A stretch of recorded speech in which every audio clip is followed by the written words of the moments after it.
So first of all, I'll look at the current situation and what this may mean for us as teachers. So here's a statement. There's a great deal more learning taking place informally online than in our classrooms. We're opening a poll. We'd like to hear what you think. Do you agree with this statement or not? Do you agree that there's a great deal more learning taking place informally online than in our classrooms?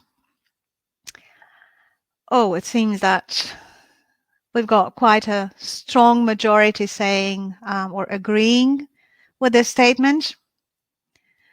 Okay, so it seems that our students are already doing a lot of learning outside our classrooms. Thank you very much. Okay, now connected to this, yes, it seems you're right. There's an incredible figure, 500 million views of learning related content on YouTube every day. So I'm stressing learning related content, not just any content. This figure is incredible. It speaks volumes about the hunger for learning that exists and manifests itself online. I think we need to take our challenge these weeks and months with optimism. Our learners are already quite familiar and are well into online learning. Of course, that learning may be taking place with little, inappropriate, or no interaction at all. And that is where our role as teachers comes in. Learning is, as we know, greatly shaped by the experience it brings along, not only by the content itself. So talking about learning experiences, here are two very different learning experiences. If we think of comparing and contrasting these two pictures, what do you think are the differences? What are people learning in each of these photos? I'd like you to use the chat to drop some ideas. What you think is different between what people are learning in each of these pictures?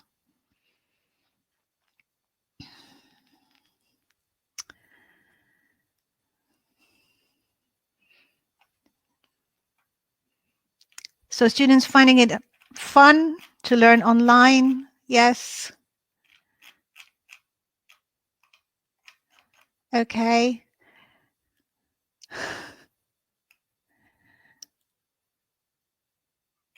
Right, feedback. Okay. Teamwork, collaboration, group work, that's right. Okay, so it seems that the two pictures represent a difference in terms of collaboration, pair and group work, scaffolding, practice, social interaction in the first picture mostly. Teacher and peer feedback, physical presence, that's right, social learning, but also self-accessing materials in the other picture as well. Okay, thank you. So I try to select two photos that point out a specific contrast. And now out of this contrast, we might be tempted to believe this. Learning online is mainly cognitive, not social. So teaching online is mainly about passing on information. Now, we're going to start a second poll because we'd like to know if you agree or disagree with this statement this time. So if you could answer this poll, okay. Now the opinions seem to be a bit more balanced, more evenly distributed. We've got about 40% agreeing and 60% disagreeing. Okay, because it does seem logical if we compare those pictures, it does seem logical to draw the conclusion that learning online seems to be more about information itself. Okay, thank you very much. But how about this then, the human factor online? The statement in this poll would be hard to put together with these aspects of online phenomena like Facebook groups, which let's be honest, they hardly exist to exchange information. They exist in order to create a sense of belonging, of sharing passions and interests. And members use such groups to share feelings and attitudes and likes and dislikes. And the emoticons at the bottom of the slide, they express feelings, and they are so often overused, in fact, in groups and in online communication in general. And then you all know the well-known photos of pets on social media and all the other personal pictures of oneself boasting a great achievement, a great holiday, celebrating an anniversary. They are hardly about passing on information, but sharing feelings. And the same goes for our use of instant messaging, such as WhatsApp, where our language conventions are quite casual, and we're not communicating there to exchange information so much as to stay in touch and reassure each other that everything's okay and things like that. And then many products are being offered online, which again are not necessarily presented from a strictly informative perspective, but they try to inspire well-being or balance or a better standard of life. And I just happened to come across this advert. Take a look at how many shares and how many comments are underneath this advert. Most of them, I can assure you, were not exchanging information about the product, but they were expressing feelings, or there were people wanting to be helpful towards a friend they thought the product might be useful for. So here's just a very quick view of some of these comments. Take a look at how emotional they are. Just got mine and love it. Pictures don't do it justice. Or would love to purchase this for our son. He would love it. So the user even getting relatively intimate about family and so on. Or I want one. So my point is then there is already quite a strong human factor online. And the question is really how, not whether, we can embed rapport and interaction and feedback in our online courses. And actually, even more than that, this might be the chance, the opportunity we're having to start truly flipping the classroom. If you remember the debate we've been having for the past 5 to 10 years about the flipped classroom. But of course, this won't go just simply overnight, transferring what we normally do in the classroom, putting it online, putting materials online. We will need to do some thinking and redesigning here. First of all, I think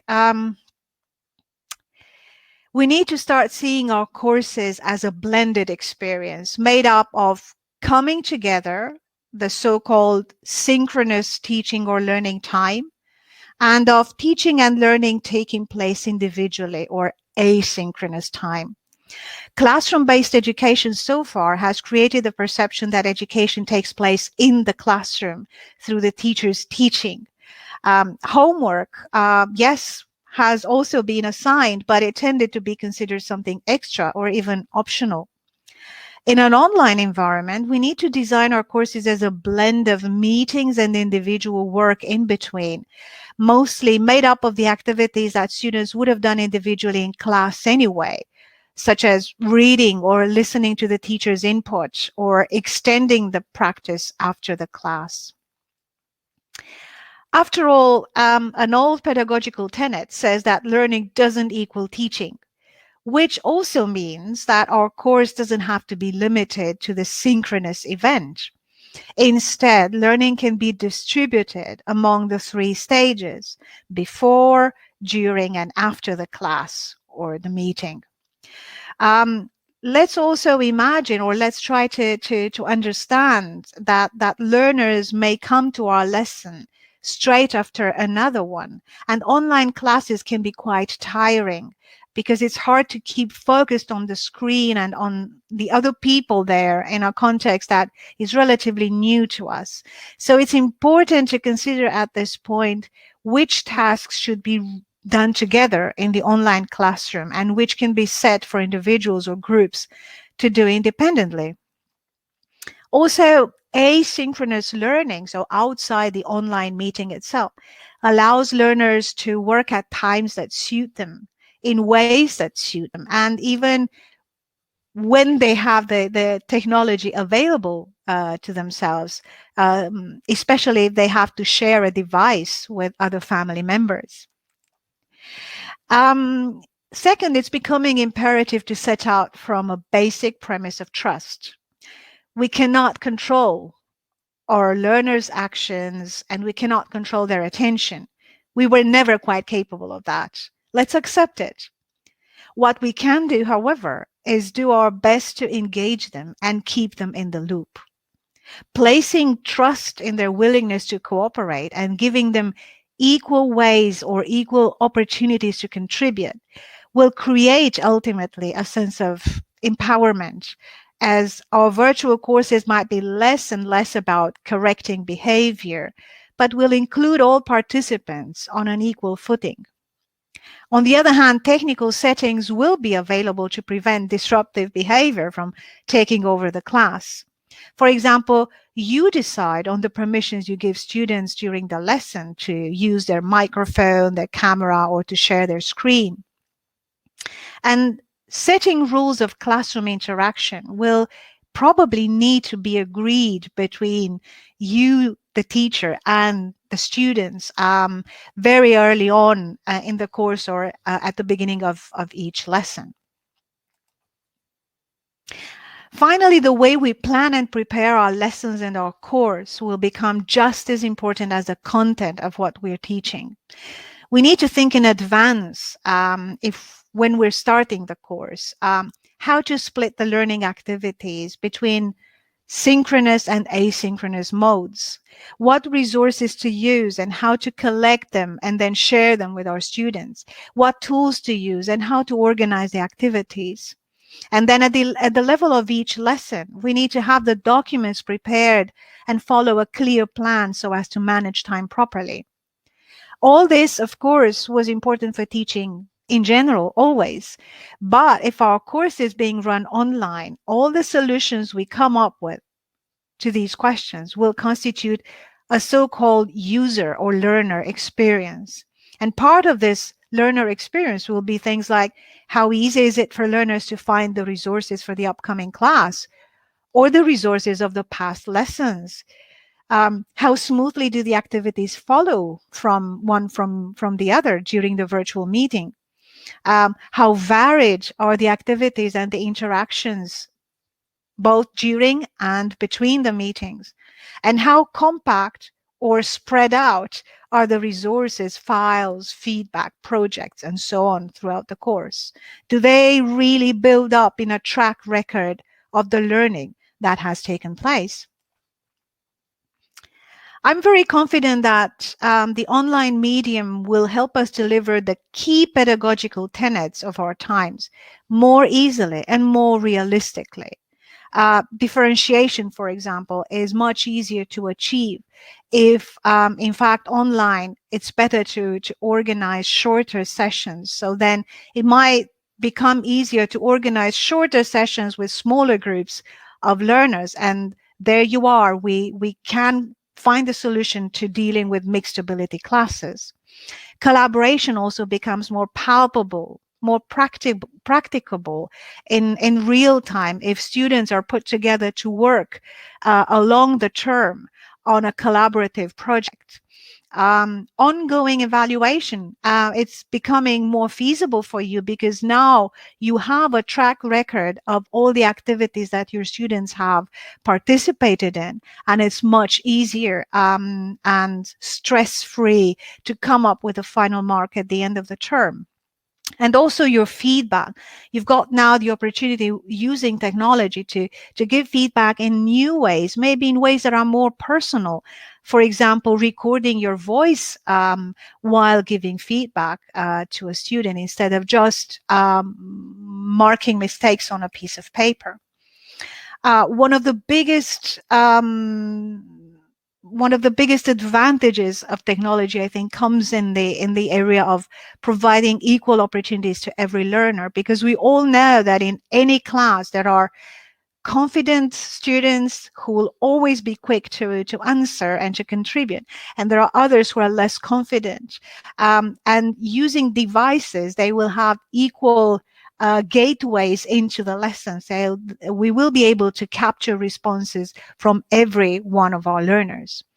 And finally, this is probably a chance to bring the classroom in line with the digital age realities and set realistic communicative tasks to our students who are quite familiar, as I was pointing out earlier on, with online communication and online communicative tasks like posting in a blog or writing a blog post or posting comments and so on. So would like now to hear again your opinion. We're starting another poll, and I'd like you to choose one of these aspects to tell us which you think, which of these advantages of technology have you been able to experience in your teaching. Choose the most significant one, in your opinion, in your experience right now. So it seems that feedback and collaboration. So you have experienced greater opportunities to provide feedback and to have students collaborate, but also ongoing evaluation. That's interesting because the situation hasn't been going for too long, but you already are probably noticing that it's becoming easier to gather evidence of your students' abilities. Okay. Thank you very much for contributing. That's interesting. So it seems that, in fact, the challenge is not so big because we only need to lean back and remember the good old pedagogical recommendations, guidelines, and tenets, and the flipped classroom, the more recent concept of the flipped classroom, and then map these two onto the possibilities that the technology gives us. So we're not really called on to reinvent teaching. It's just transferring what we already know onto the or to the virtual environment. So just to remind ourselves, what was a flipped classroom? It was a way of putting instruction or lead-in learning before the class and focusing the in-class, the synchronous time when you are together with your students online to elicit feedback from them or answer queries from them based on what they learned before the lesson, or to run how do you feel about the discussions. Is if they read a text or several texts on a controversial topic, you might want to ask them what they think and how they feel about it. And you can follow up and ask them to consolidate what you've been practicing in the class after the class. And then the cycle goes on. There's a new before class module coming up with new instruction and so on. So having a brief look at what interaction is available online now, not just in teaching and learning. It seems that we've got three main areas of interaction online. Comments, votes, maybe possibly using emoticons as well, not just text. Collaboration in real time in collaborative projects, and the possibilities that web conferencing tools offer us, including virtual libraries where we can store the resources and give access to people to specific resources as we proceed through the course. What this could mean for us, maybe we would need a mix of the elements shown there. You can have, of course, regarding blogs, for example, blogs, forums, and platforms, you can have public platforms or public blogs or school-owned tools, which would be more suitable. You would have to decide. You would be more suitable for primary or secondary pupils, for lower or higher levels of English, and so on. I'd like to ask if you're already using some or any of these ways of interacting with your learners. Can you drop a few lines in the chat? Would like to know if you've already tried out some of these things. Edmodo, right, exactly. Communication via sound and video. That's right. Okay. Right. Google Docs and Google Classrooms. That's right. That's right. Very good. Padlet. Excellent. Thank you. Google Classroom. Fantastic. Okay. Now, at this point, of course, when we're talking about selecting tools and setting up online communication, a big caution, of course, online safety. I put there the main questions to consider. How is data being stored?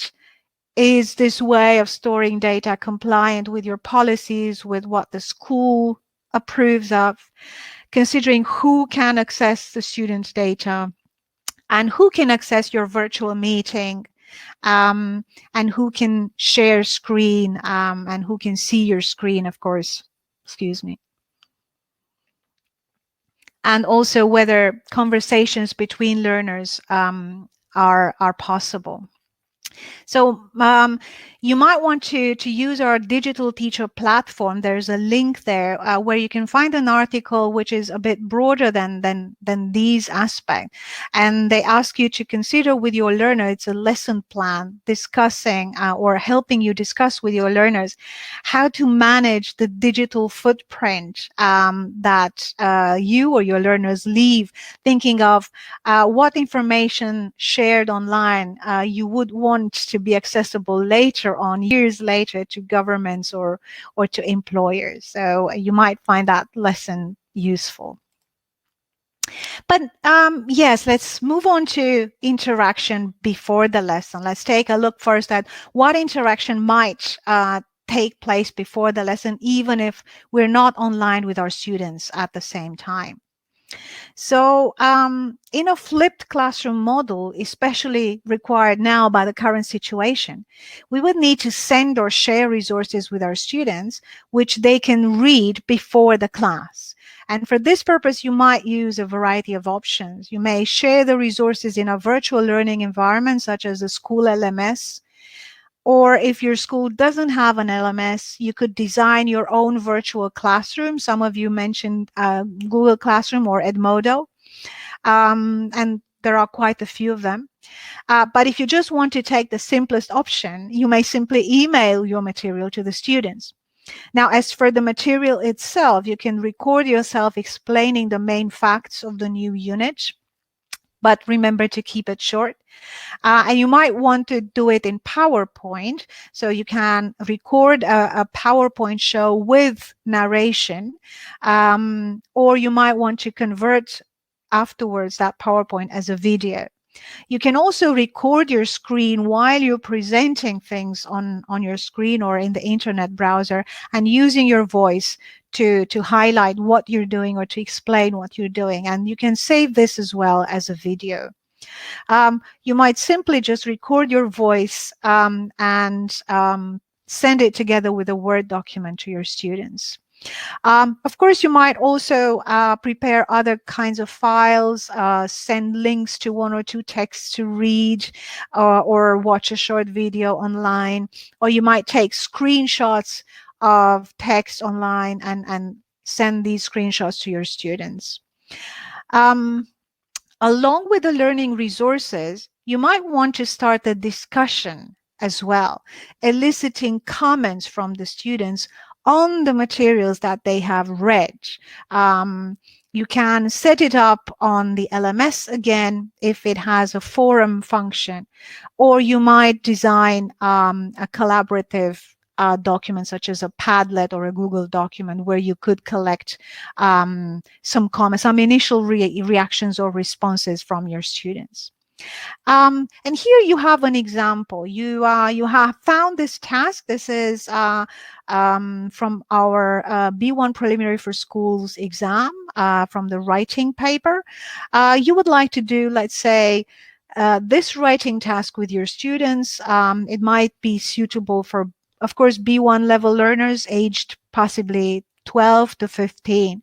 So it's about writing an article on the topic, what makes you laugh. And you're wondering what you could send your students before the lesson, before you meet them to talk about this article. Well, as a pre-lesson material, you can email or upload, again, a short list of vocabulary to talk about what they like doing. You might include verbs like enjoy or like, ing, or find something and an adjective, or prefer to do something. But you might also want to include vocabulary like cartoons, memes, comics, funny videos of pets, and so on. To make sure they access this pre-lesson material, and for you to watch their engagement, you can add a short comment or feedback session or a short discussion. Starting the interaction in this way before the lesson means that you can begin to engage students before the class time even starts. And it also means that students will already be thinking about the topic and know what is coming in their class. And this can be motivating, and it can help weaker students to prepare a little more. So you can start a discussion by launching the question, what makes you laugh? And students have to post an answer by using the language they got in the first document, in the vocabulary document. So this will give you some idea who read that document, that useful language. And also it creates or sets a communicative purpose to that document, because it links it to a communicative activity. Before you start the lesson, you will need to follow what has been posted, monitoring use of English and, of course, good behavior when posting comments. Now, of course, if your LMS doesn't provide the option of having a forum or group discussions, you can use external tools such as Facebook groups or groups on instant messaging tools such as WhatsApp. Of course, such groups will need to be set as private, and you will need to control who can join or access them. If you're working with children under 18, we recommend that you check your institution's e-safety policy before, of course, using any online digital tools, as I mentioned a few minutes ago. And of course, it's also useful to discuss these aspects with your learners as well. But such tools make it easy to share pre-lesson documents if you have no LMS, and collect students' reactions and comments to them. And also, these tools can encourage frequent communication in English, provided, of course, you set very clear rules and monitor them. And at the bottom of the slide, you can see a link to again, to the digital teacher platform, where you can find a lesson plan about how to design such activities involving instant messaging tools. Now, most of the interaction actually will take place, of course, during the lesson, as we're going to see. I have just listed here the main interaction tools that you can use through the web conferencing platforms that you will be using to run the virtual lessons. And in the next few slides, I'm going to review them one by one very briefly. And afterwards, we're going to look at typical interaction patterns from the start to the end of the lesson. So, first of all, the audio and video tools, like you see me right now, you can see me on the camera and you can hear me. You've got these two options, but you don't have to use them both. It's also a matter of your internet speed, of course. It's perfectly acceptable to use just the audio, or to use the audio and video, or just one of them or both at the beginning, and then switch one of them off during the lesson. So all combinations are possible. The screen sharing tool is very useful because you can share your documents or slides, any collaborative documents where your students are working at the same time, so you can follow in real time how that document is being generated. You can share videos or images from the internet. So it represents the basis of your discussion, of your interaction with your students. A very useful tool, which you might have or you might not have depending on the functionalities of the platform you use, is a virtual whiteboard. This is, like its name suggests, you can use it just like you would use your normal whiteboard or blackboard in the school, but it has extra advantages, namely you can copy and paste on it words or text, and then you can annotate images and activities. You can draw, you can write, you can highlight and erase and undo and redo. And then what is even more important, you can save all this as a document that you might want to use later on. The group chat is something that you see here very well. It's very useful even for simple things such as checking that students are ready, or as a way of communicating about technical issues at the beginning, just the same way we did at the beginning of this webinar. But most of all, the chat is probably the most important to use as a multi-way interaction channel between yourself, the group, and among the students.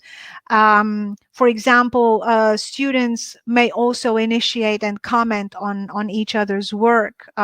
You may want to elicit answers from them. You may want to highlight or spot errors and write corrections in, or you might want to give praise and rewards.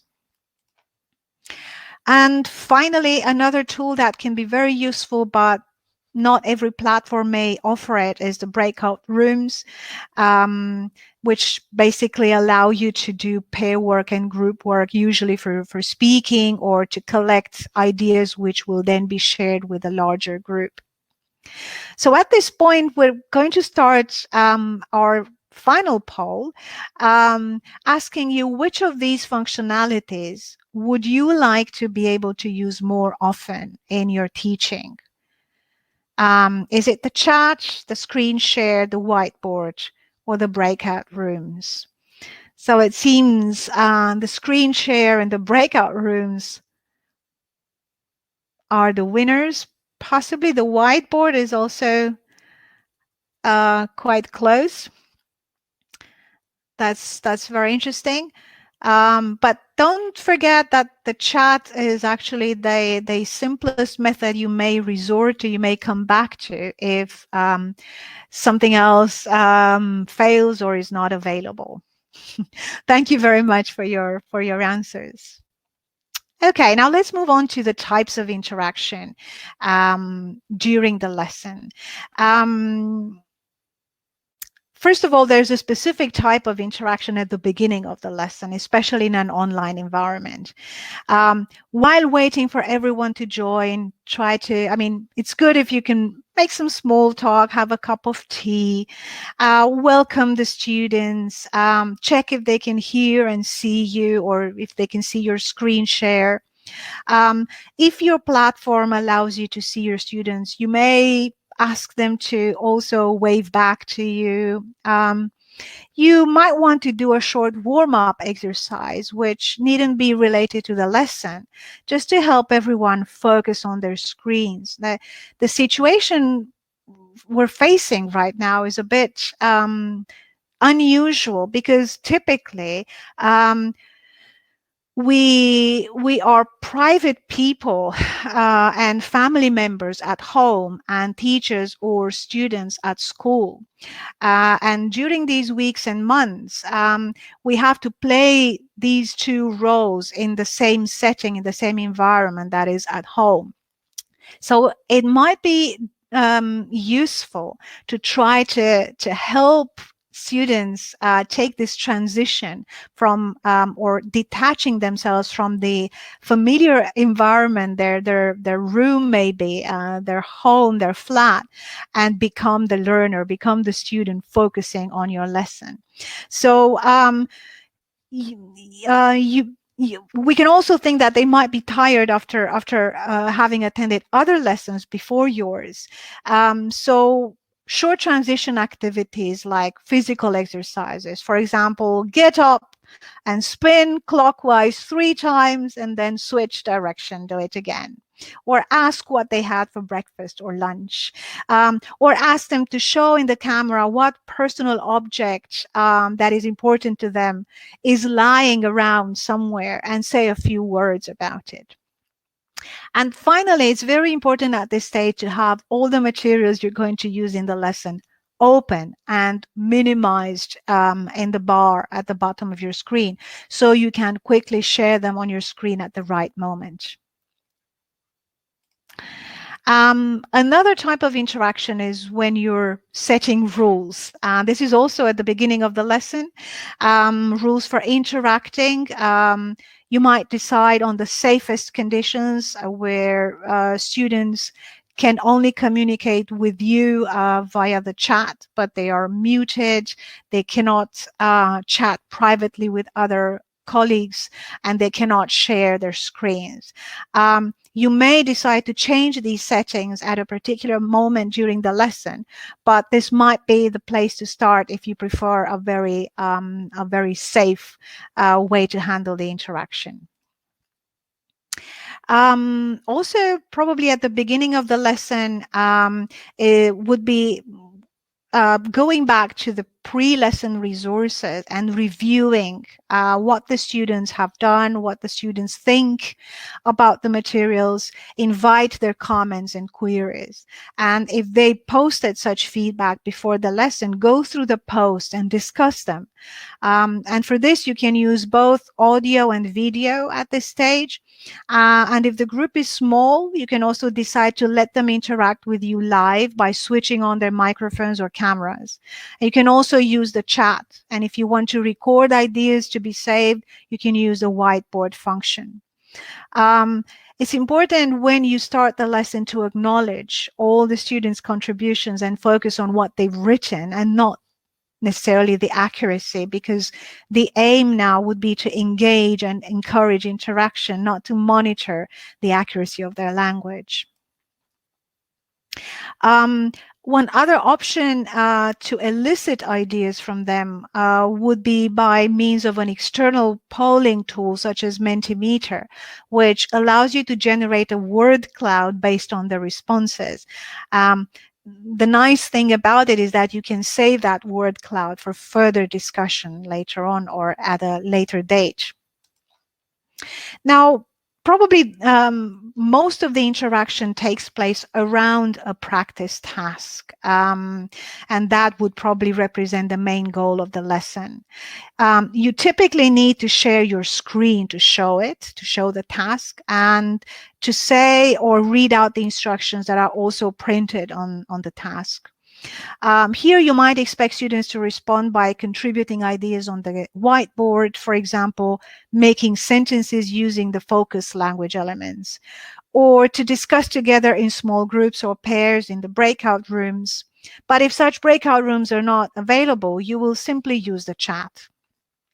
If appropriate, you may ask students to respond by sharing their work through their camera, by showing an illustration or a sentence they wrote, or even ask them to share their screens presenting what they have done, if you are confident that they will use this option properly.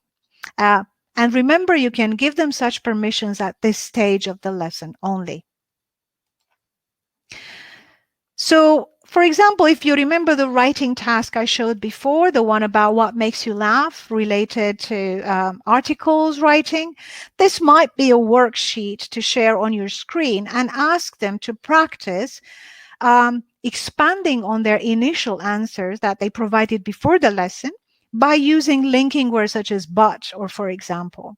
And this is a material you could show on the screen, including the prompt for the speaking activity. Your students could practice in a breakout room, and you can pair them up yourself or let the system do it automatically.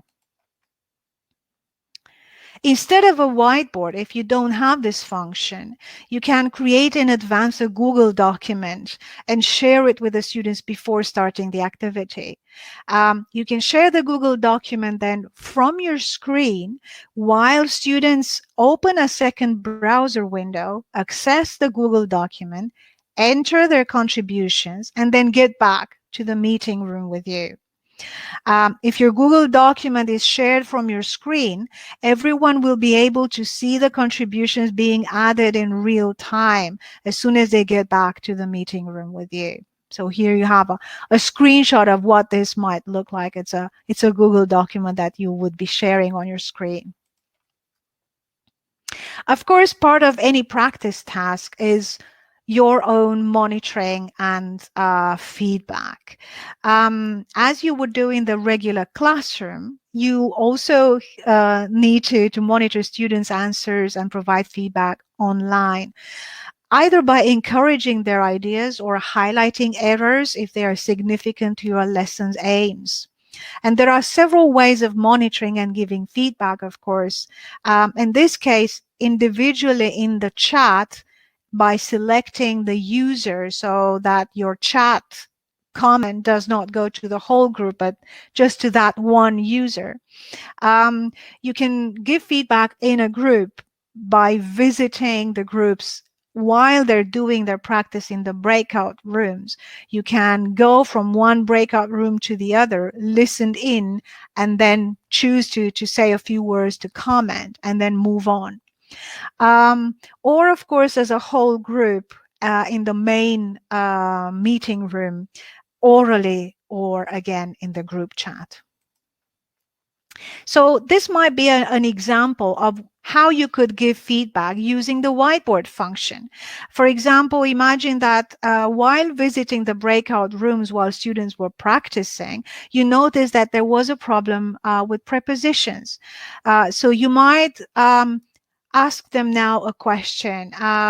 Where do you find or see or watch memes? And the students could say using their mic, they could give the answer directly, and then write the answer on their on the whiteboard themselves on social media, so highlighting the correct preposition.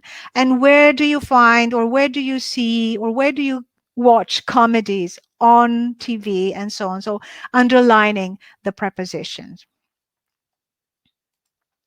Another activity, a second activity that you might want to start would be to show the students a sample article and elicit comments from them. Is this a good article in response to the task? Why? It's probably easiest to use the chat function for this activity, but you may also decide to unmute the students in order to answer and discuss the text more freely. It's important just to choose a different interaction pattern this time. So if your first activity puts students in groups or pairs, do this one as a whole group, and of course, the other way around. You might add another question, a further question. You can ask them what they think would make a good article in response to this task. In this way, preparing them for the writing they're going to do after the lesson. Ask the question and they respond in the chat. Or even better, they can type their ideas on the whiteboard. In this way, you can save these ideas for later reference and make it available to the learners, to the students, while they're writing up their articles after the lesson. If no whiteboard is available, of course, again, You can collect their ideas on the Google document that you have used instead. And yes, of course, alternatively, you can start a poll like the one I mentioned on Mentimeter, saving their answers as a word cloud again for later reference.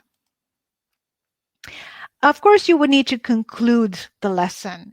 Just as in the real classroom, you'd need to provide a conclusion by reviewing what was learned, what was improved.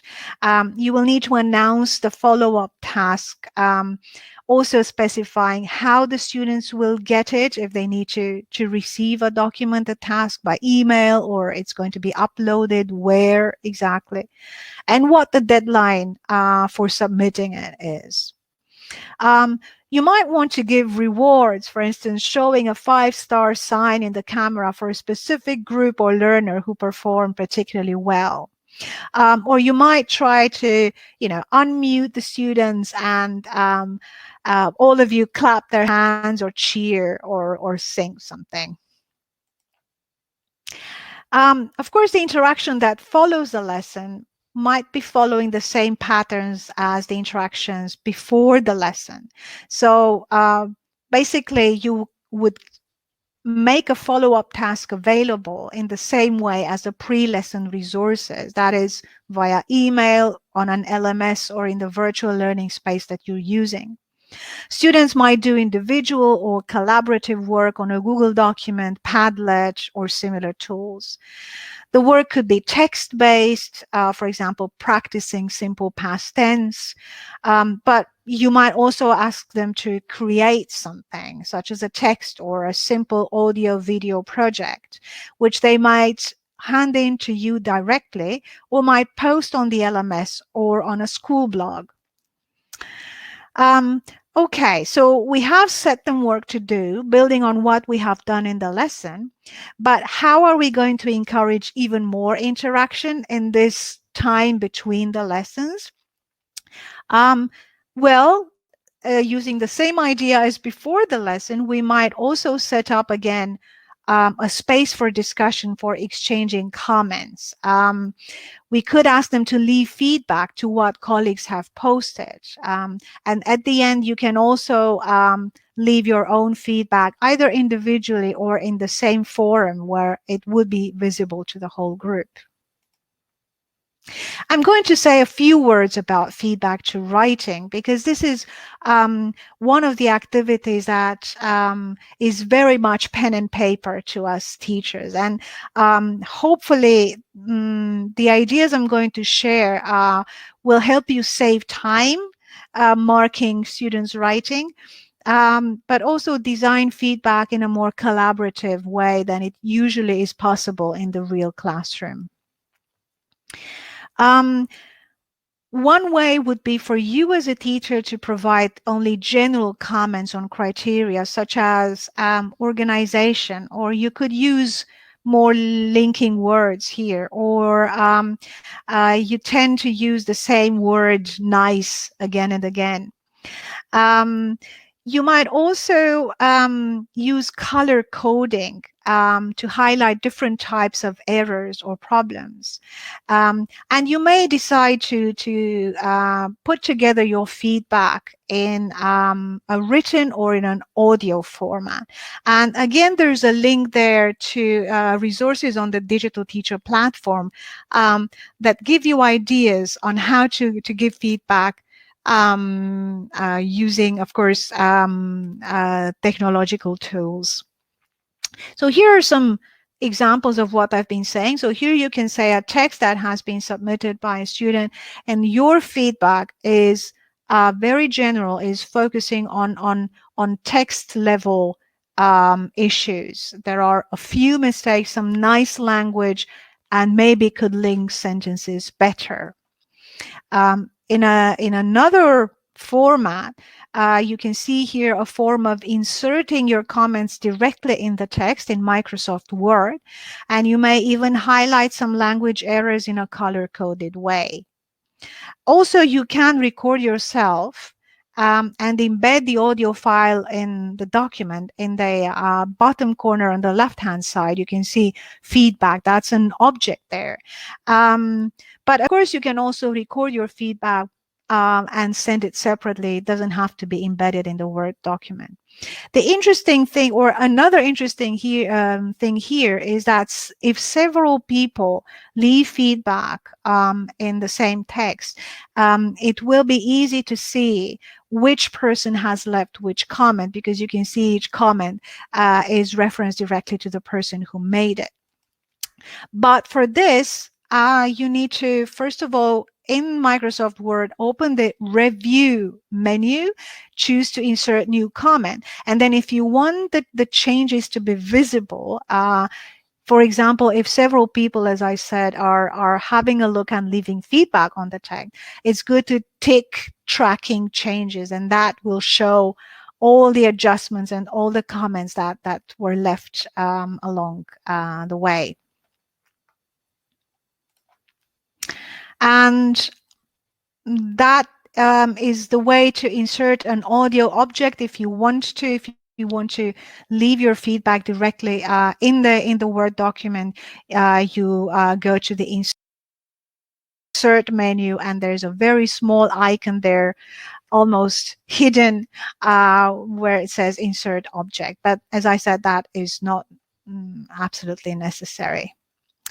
But there are other ways of providing oral feedback to your students. For example, by recording your screen with the text on your screen open, using a screencasting tool. And this is particularly suitable if your students are in the upper secondary school or above. It feels as if you were explaining to the student directly, as if you were sitting together face to face, and you were explaining what they need to improve about their text.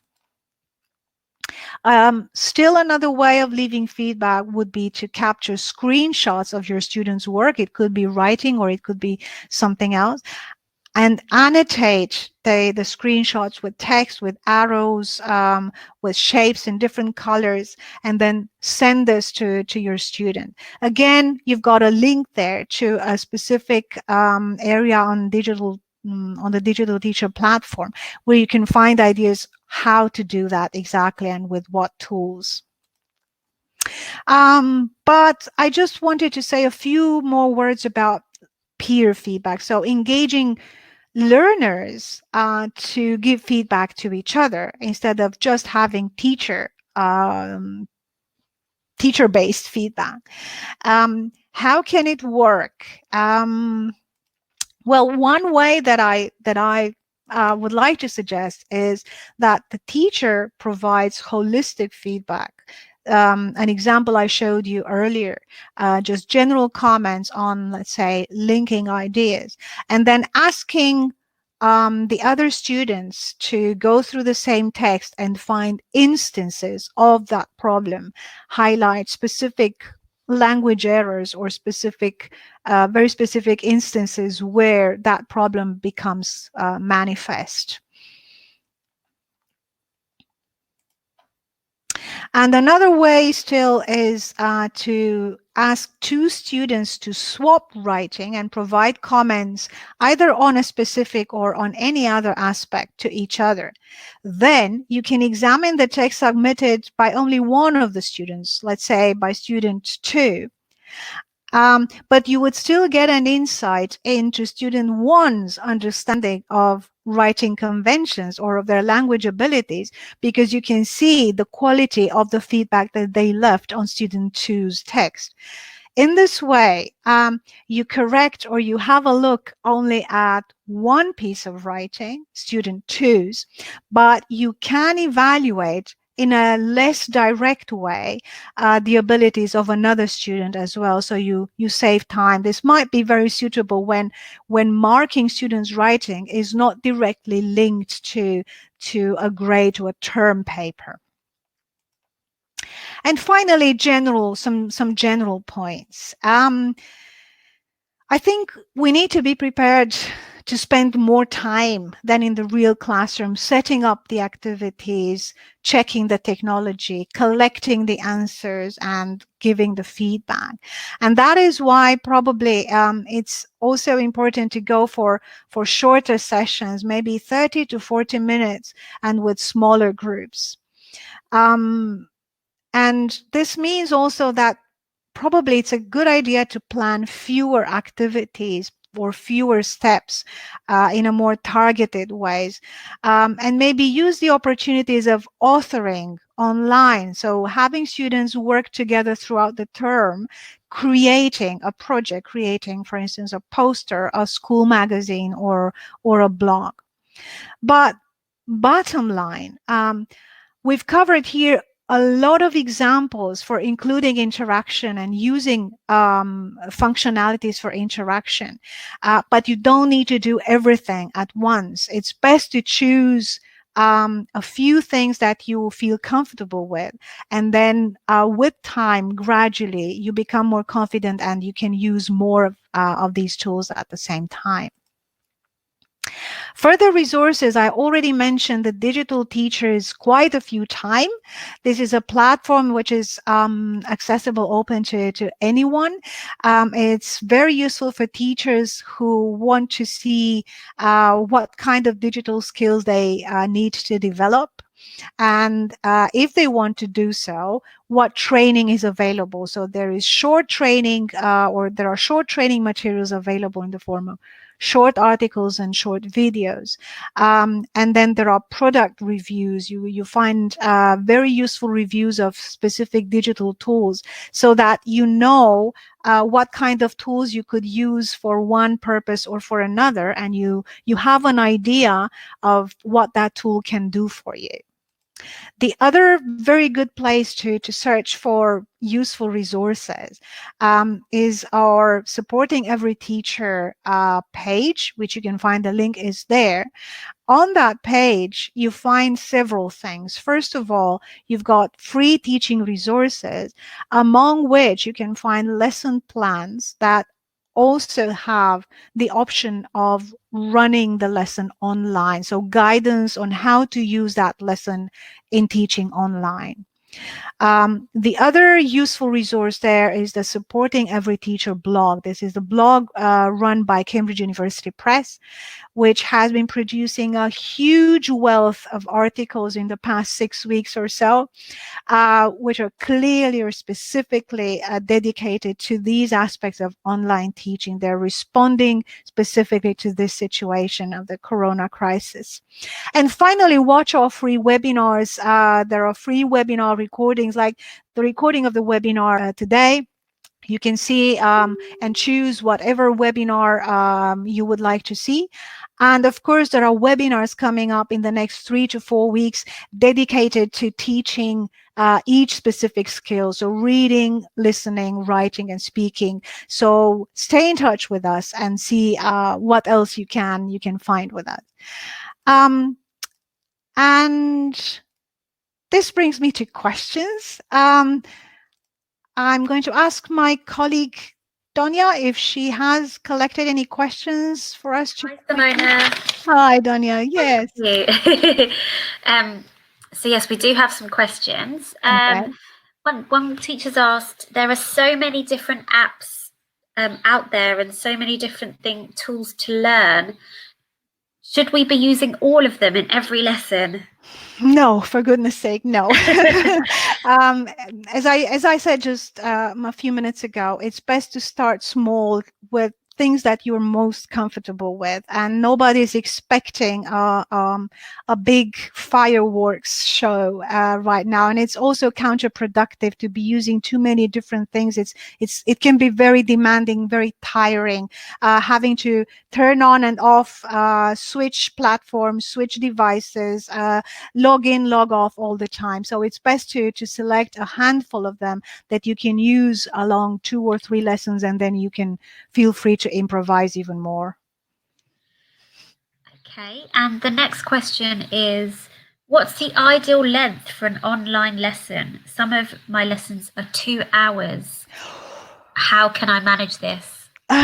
Okay, I think when I became a teacher, I loved the kind of training that took us from the learner experience through the learner experience and had us reflect at the end. So if you'd like to take the time to reflect on 1-hour webinars like the one that you've just attended, and think wonder if you would be prepared to go for another hour doing the same.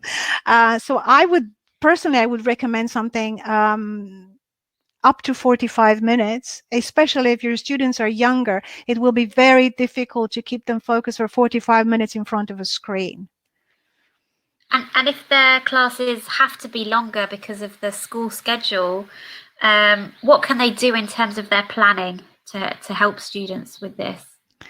Well, I imagine that since you're holding or you're running the lessons online, you are doing that not necessarily based in the school. So maybe there was some scope of splitting those 2 hours and making shorter and more flexible slots,